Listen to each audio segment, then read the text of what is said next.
सहनावतु सहनौ गुणत्तु सह वीर्यं करवावहै तेजस्विनावधीतमस्तु मा विद्विषावहै। ओम शांति शांति।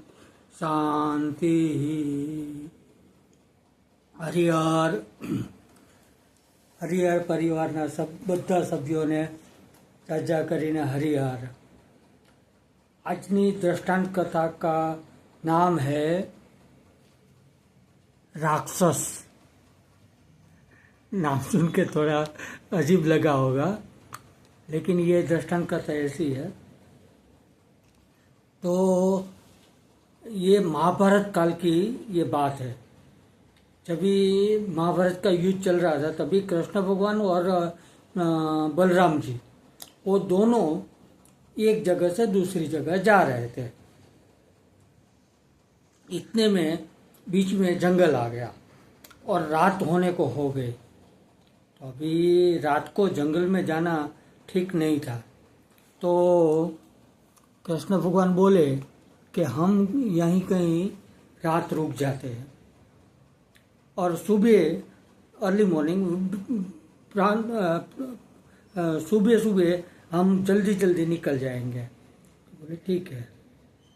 तो कृष्ण भगवान बोले कि बलराम जी तो आप पहले जागो, मैं सो जाता हूँ, मैं थक गया हूँ तो मैं सो जाता हूँ और आपको जब भी नींद आएगी तभी आप मुझे आवाज़ दे देना तो मेरी नींद हो जाएगी, तो मैं बाद में जागूंगा और पहरा दूंगा। बोले ठीक है। अभी कृष्ण भगवान नीचे सो गए और वो झाड़ के ऊपर बलराम जी बैठ के पहरा देने लगे कि कोई आएगा कि क्या है, कोई पशु पक्षी कुछ भी आ जाए तो उसको हटाने के लिए वो पहरा देने लगे। इतने में एक राक्षस आया और बहुत जोर से चिल्लाया। चिल्लाने से बलराम जी का जो शरीर था, ऊंचाई थी, वजन था, वो कम से कम 10-15% कम हो गया। राक्षस तो फिर चिल्लाया। वापस बलराम जी छोटे हो गए। जितना डरे उतना वो छोटा होते गए। वो तो और डर गए कि अभी मैं तो एकदम दिखाई नहीं दूंगा, इतना छोटा हो जाऊंगा, अभी क्या करूं। फिर तो राक्षस तो और जोर से चिल्लाया और बड़ा होते गए। राक्षस बड़ा होता जाए और बलराम जी छोटे होते जाए। जितना डरते थे बलराम जी उतना वो छोटा हो जाता था और उसकी ताकत जो है वो राक्षस में आ जाती थी और राक्षस बड़ा होता जाता था। इसी तरह से 3-4 बार ऐसा हुआ और जितनी बार बलराम जी डर गए उतना वो छोटे होते गए। अभी इतना छोटे हो गए और बाद में उसको डर इतना लगा कि वो मूर्छित हो गए।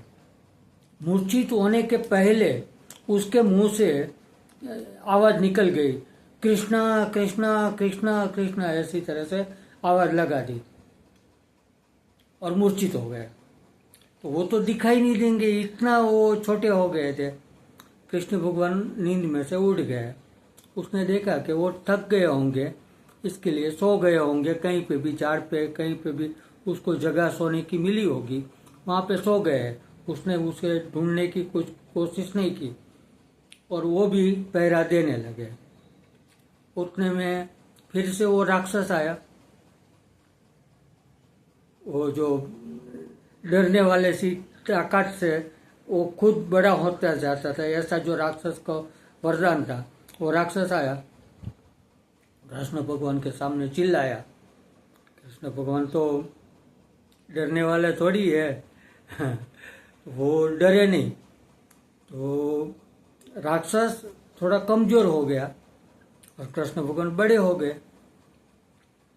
फिर कृष्ण भगवान को समझ में आ गया कि जो मैं डरूंगा तो ये मैं कम होता जाऊंगा, छोटा होता जाऊंगा और वो बड़ा होता जाएगा, ऐसी तरह से।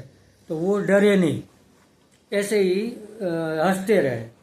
वो राक्षस भी डरने लगा कि अभी क्या करूं, ये तो मेरे से डरता नहीं है, इसको कैसे डराऊं। फिर से चिल्लाया, और छोटा हो गया राक्षस। कृष्ण भगवान डरे नहीं, हंसते रहे इसके लिए।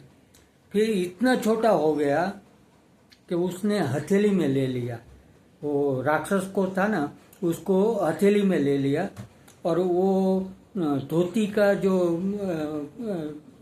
रहता है उसके अंदर उसको बांध दिया, धोती के अंदर, और उसको धोती के अंदर छुपा लिया राक्षस को।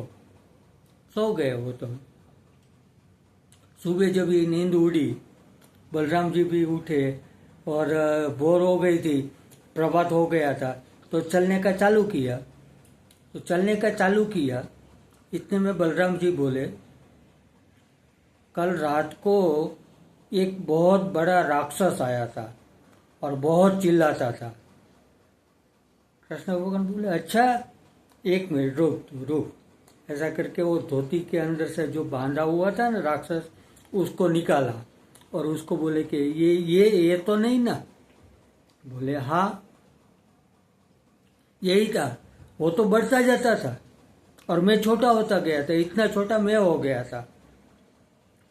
ये दृष्टांत कथा का सार यही है कि ये राक्षस जो है ना, वो अपनी चिंता है, फिक्र है। मन को कमजोर करोगे तो ये राक्षस आपके ऊपर सवार होता जाएगा, बड़ा होता जाएगा। प्रॉब्लम जो है वो बढ़ती जाएगी। प्रॉब्लम को कभी बड़ा नहीं समझने का, उसका सामना करो।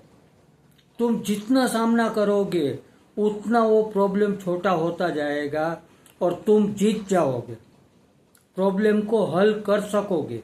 कोई प्रॉब्लम ऐसी नहीं रहती कि उसका हल इलाज ना हो। ये आज की दृष्टांत कथा का सार है। हरिहर हरिहर। ओम पूर्णमद पूर्णमिदं पूर्णात् पूर्णमुदच्यते पूर्णस्य पूर्णमादाय पूर्णमेवावशिष्यते। ओम शांति शांति शांति।